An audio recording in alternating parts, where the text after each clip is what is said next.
ఈరోజు మనం రీసెంట్గా మా ఇంట్లో చేసిన గోదావరి చేపల పులుసు వీడియో చూసేద్దాం.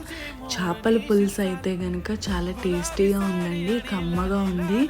ఒకసారి వీడియో చూసి ప్రాసెస్ అంతా ఫాలో అయిన తర్వాత ఒకసారి మీరు ట్రై చేయండి. ట్రస్ట్ మీ, చాలా బాగుంది.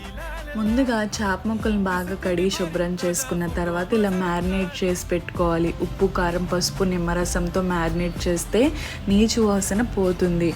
గోదావరిలో ఉన్న వాళ్ళంతా ఇలా ఒక పెద్ద బాండి తీసుకుని చేపల పులుసు చేస్తారు. టేస్ట్ అయితే చాలా బాగుంటుంది.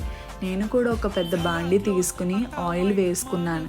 ఇప్పుడు మీరు చూస్తున్న మిక్చర్ ఏంటంటే ఒక పెద్ద ఉల్లిపాయ, ధనియాలు, జీలకర్ర, అల్లం, వెల్లుల్లి తీసుకుని బాగా మిక్సీ చేసుకోవాలి. చేసుకున్న పేస్ట్ని మనం ఇందాక బాండీలో వేసుకున్న ఆయిల్లో వేసేసుకోవాలి. అంతలోపు మన దగ్గర ఉన్న కరివేపాకు కూడా వేసేసుకోవాలి. ఇప్పుడు మనం ఈ పేస్ట్